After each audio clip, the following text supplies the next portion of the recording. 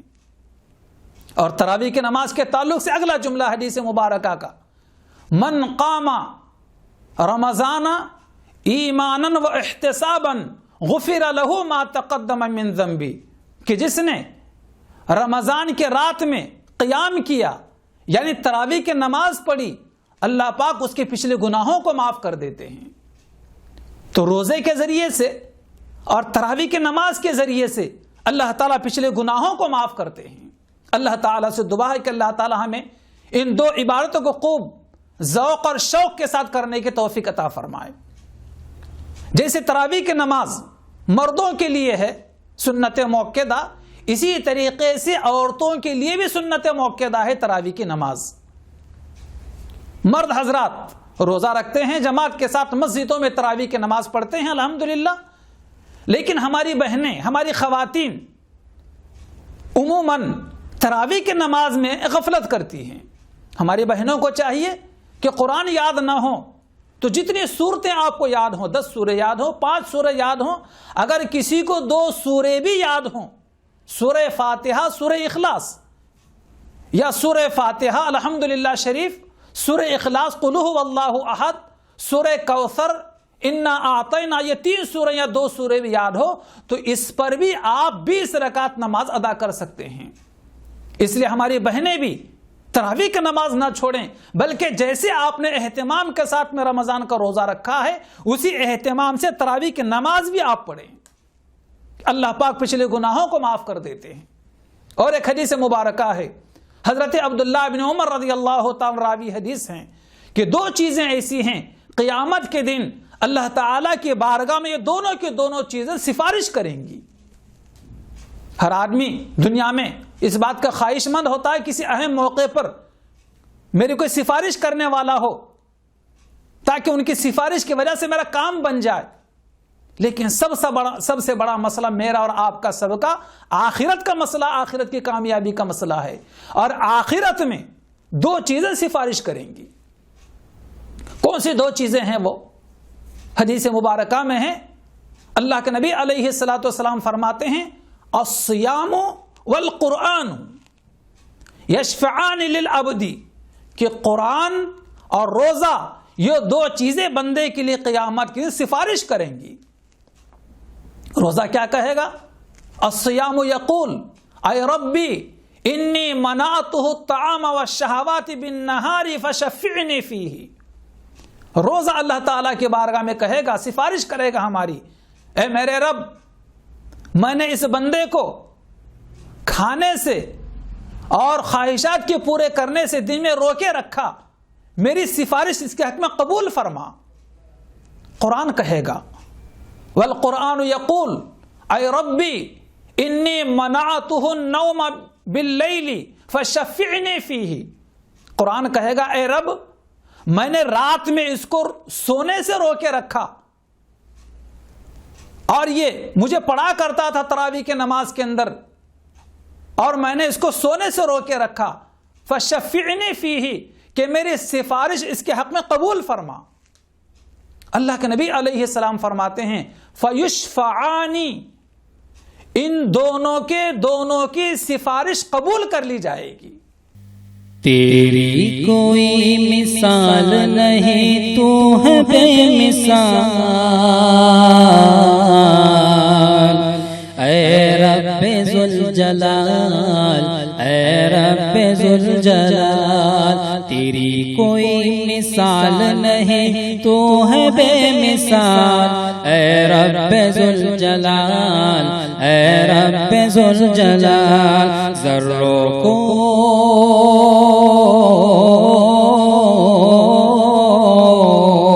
ذروں کو آفتاب بنانا تیرا کمال، اے رب ذوالجلال، اے رب ذوالجلال، تیری کوئی مثال نہیں، تو ہے بے مثال، اے رب ذوالجلال، اے رب ذوالجلال۔ گھیرے ہوئے ہیں مجھ کو زمانے کی تیرگی، گھیرے ہوئے ہیں مجھ کو زمانے کی تیرگی، گھیرے ہوئے ہیں مجھ کو زمانے کی تیرگی، دکھلائے کون تیرے سوا مجھ کو روشنی، دکھلائے کون تیرے سوا مجھ کو روشنی، اے روشنی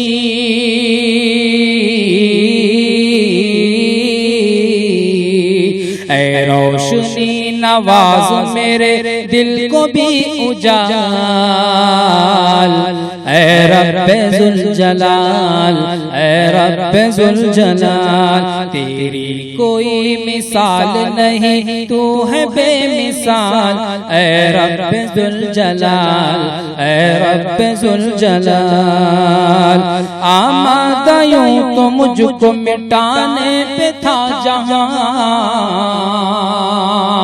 آمادہ یوں تو مجھ کو مٹانے پہ تھا جہاں، آمادہ مجھ کو یوں تو زمانہ مٹانے پہ تھا جہاں، لیکن تیری نگاہ کرم سے مہربان، لیکن تیری نگاہ کرم سے مہربان، ناکام ہو گئی، ناکام ہو گئی ہے میرے دشمنوں کی چال، اے رب ذوالجلال، اے رب ذوالجلال، تیری کوئی مثال نہیں، تو ہے بے مثال، اے رب ذوالجلال، اے رب ذوالجلال۔ یا رب میرے، یا رب میرے قلم کو تو وہ روشنائی دے، یا رب میرے قلم کو تو وہ روشنائی دے، میں جھوٹ جب لکھوں تو اندھیرا دکھائی دے، میں جھوٹ جب لکھوں تو اندھیرا دکھائی دے، یا رب میرے قلم کو، یا رب میرے قلم کو تو وہ روشنائی دے، یا رب میرے قلم کو تو وہ روشنائی دے، میں جھوٹ جب لکھوں تو اندھیرا دکھائی دے، میں جھوٹ جب لکھوں تو اندھیرا دکھائی دے، میرے شعور، میرے شعور فکر میں تیرا ہی ہے جمال، اے رب ذوالجلال، اے رب ذوالجلال، اے رب ذوالجلال، اے رب ذوالجلال، تیری کوئی مثال نہیں، تو ہے بے مثال، اے رب ذوالجلال، اے رب ذوالجلال۔ Techy Sky software development and training centre Nanded کا ایک ایسا ادارہ ہے جہاں پر job oriented software development کے کورسز کی تعلیم دی جاتی ہے۔ پچھلے 1.5 سالوں میں یہاں سے سافٹ ویئر ڈیولپمنٹ کی ٹریننگ حاصل کرنے والے 50 طلبہ نے Infosys, Wipro, T C S, Red Bytes اور فلپ کارٹ جیسی مشہور و معروف کمپنیوں میں بہترین پوزیشن کی جاب حاصل کی ہے۔ ان میں full stack developer, back end developer, front end developer اور جاوا ڈیولپر جیسی پوسٹ حاصل کرنے والے طلبہ کے نام شامل ہے۔ ٹیکی اسکائی میں قابل اور تجربہ کار ٹرینرز کی رہنمائی میں دی جا رہی ہے تعلیم۔ نئے بیچ کا آغاز رمضان کے فوری بعد یعنی 26 اپریل سے ہو رہا ہے۔ اس کے لیے رجسٹریشن کا عمل جاری ہے، جلدی کیجیے، نشستیں محدود ہے۔ مزید تفصیلات کے لیے ہمارا پتہ ہے Techy Sky software development and training centre, روبرو واٹر ٹینک نزد ورکشاپ کارنر، ناندیڑ۔ میرا قرآن ہے میرا منصور، میرا قرآن ہے میرا منشور، میرا قرآن ہے میرا منشور۔ السلام علیکم ناظرین، قرآن مجید کا پیغام اول مصنف محی الدین قاضی صاحب کی کتاب سے 13ویں پارے کا خلاصہ لے کر ہم آپ کی خدمت میں حاضر ہیں۔ بسم اللہ الرحمن الرحیم۔ نفس کی پیروی مت کرو، نہ ہی نفس کو معصوم سمجھو۔ نفس کا کام ہی ہے بدی پر اکسانا، اس کی اکساہٹوں سے محفوظ رہنے کے لیے رب کی پناہ تلاش کرتے رہو، غلطی ہو جائے تو رب سے معافی مانگو۔ دنیا کی ساری دولت اور بادشاہت مل جائے تب بھی یہ نہ بھولو کہ آخرت کے مقابلے میں دنیا کی بڑی سے بڑی دولت ہیچ ہے، اور وہ ان کے لیے ہے جو ایمان لائیں اور اللہ کی ناراضگی سے بچیں۔ مومن کی شان یہ ہوتی ہے کہ وہ احتیاط کے سارے تقاضے پورے کرتا ہے، مگر اس کا بھروسہ اللہ پر ہی رہتا ہے۔ اسے یقین ہوتا ہے کہ وہی ہوگا جو اللہ کو منظور ہوگا۔ مومن کی سیرت کا حسن پائیدار ہوتا ہے، حالات کے ساتھ اس میں اتار چڑھاؤ نہیں ہوتا۔ حضرت یوسف علیہ السلام جیل جانے سے پہلے بھی اور جیل کے اندر بھی تخت اور سلطنت پر بیٹھ جانے کے بعد بھی کبھی احسان کی بلندیوں سے نیچے نہیں آئے۔ حضرت یوسف کے باپ کا صبر بھی بے مثال تھا۔ غم اتنا شدید کہ روتے روتے آنکھوں کی روشنی چلی گئی، مگر زبان پر صبر جمیل کے الفاظ اور اللہ سے اچھی امید کا اظہار۔ اپنے غم اور رنج کی فریاد بھی بس اللہ کے حضور کرتے، اور غموں کی الغار میں بھی اللہ کی رحمت سے مایوس ہونے کو کفر سمجھتے۔ یہی ایک سچے مومن کی شان ہے۔ اللہ سب سے بڑھ کر رحم فرمانے والا ہے، اور وہ گناہوں کو معاف کر دیتا ہے چاہے وہ کتنے ہی سنگین ہوں۔ اس سے محبت کرنے والے بندے بھی اسی صفت کے حامل ہوتے ہیں اور بڑی سے بڑی زیادتی کو معاف کر دیتے ہیں۔ حضرت یوسف نے اپنے حالات کی بہتری کو اللہ کا فضل قرار دیا اور بھائیوں کی دشمنیوں کو شیطان کی شرارت قرار دیا۔ مومن کی نگاہ اسی طرح حقیقت شناس ہوتی ہے، وہ جانتا ہے کہ اصل محسن کون ہے اور اصل دشمن کون۔ مصر کے تخت سلطنت پر بیٹھنے کے بعد بھی حضرت یوسف کی للہیت دیکھنے کے قابل ہے۔ اعلانیہ اعتراف کرتے ہیں کہ ان کے پاس جو بھی اقتدار اور علم ہے وہ رب کا دیا ہوا ہے۔ زمین و آسمان کا اصل بادشاہ اللہ ہی ہے، دنیا اور آخرت میں میرا ولی اور سرپرست اللہ ہی ہے۔ دعا کرتے ہیں کہ مرتے دم تک اللہ کے فرمانبردار بنے رہیں، تمنا کرتے ہیں کہ آخرت میں صالحین کی رفاقت نصیب ہو، کیونکہ اللہ کا قرب بادشاہوں کو نہیں نیک لوگوں کو حاصل ہوگا۔ عقلمند بنو اور قرآنی واقعات سے عبرت و نصیحت حاصل کرو، یہ سچے واقعات ہیں، یاد کرو۔ یہ قرآن ایمان والوں کے لیے ہدایت اور رحمت کا سر چشمہ ہے۔ عقل سے کام لو اور آسمان و زمین میں ہر طرف پھیلی ہوئی نشانیوں پر غور کرو۔ یہ نشانیاں گواہی دیں گی کہ ایک دن سب کو اپنے رب کے سامنے حاضر ہونا ہے۔ اگر اللہ نافرمانیوں پر فوراً گرفت نہیں کرتا تو دھوکے میں نہ پڑو۔ جو لوگ سرکشی اور نافرمانی کی روش پر چل رہے ہیں اور ان کی پکڑ نہیں ہو رہی ہے، وہ یہ نہ سمجھے کہ کوئی دیکھنے والا اور پکڑنے والا نہیں ہے۔ ایک ایک چیز کی نگرانی اللہ کر رہا ہے، وہ دن کے اجالے میں ہو یا رات کی تاریکی میں۔ اگر برے انجام سے بچنا ہو تو اپنی حالت درست کر لو۔ اللہ اسی قوم کو سزا دیتا ہے جو بہت بگڑ جاتی ہے، اور جب اللہ سزا دیتا ہے تو کوئی بچانے والا نہیں ہوتا۔ اللہ کے بارے میں کج بحثی مت کرو، اللہ کی عظمت و جلال کو محسوس کرو۔ یہ جو بجلیاں چمک رہی ہیں، یہ جو بادل گرج رہے ہیں، یہ جو بھاری بھاری بادل اٹھ رہے ہیں، اور یہ جو آسمان کڑک رہا ہے، یہ سب دیکھ کر تمہیں اللہ کی عظمت کو جلال کا اندازہ ہو جانا چاہیے۔ اندھے مت بنو، آنکھوں کی روشنی سے فائدہ اٹھاؤ، اندھیروں میں مت رہو، روشنی کی طرف آؤ۔ آسمانوں اور زمین کے رب کو چھوڑ کر انہیں مت پوجو جو خود اپنے معاملے میں بھی بالکل بے بس ہوتے ہیں۔ باطل کو بظاہر غالب ہوتے دیکھ کر خوف زدہ مت ہو جاؤ۔ باطل کی مثال تو جھاگ جیسی ہے، باطل کا حق سے مقابلہ ہوتا ہے تو باطل جھاگ کی طرح اڑ جاتا ہے۔ رب کی پکار پر لبیک کہو، تمہاری بھلائی اسی میں ہے۔ جو لوگ رب سے سرکشی کریں گے وہ دنیا کی ساری دولت دے کر بھی اللہ کے عذاب سے بچ نہیں سکیں گے۔ عقل سے کام لو اور نصیحت قبول کرو۔ اللہ نے تمہیں بینائی دی ہے، اس سے فائدہ اٹھاؤ۔ یہ سمجھنے کی کوشش کرو کہ اللہ نے جو نازل کیا ہے وہی حق ہے۔ اللہ سے کیا ہوا عہد پورا کرو، کسی بھی حال میں اسے توڑنے کا خیال دل میں نہ لاؤ۔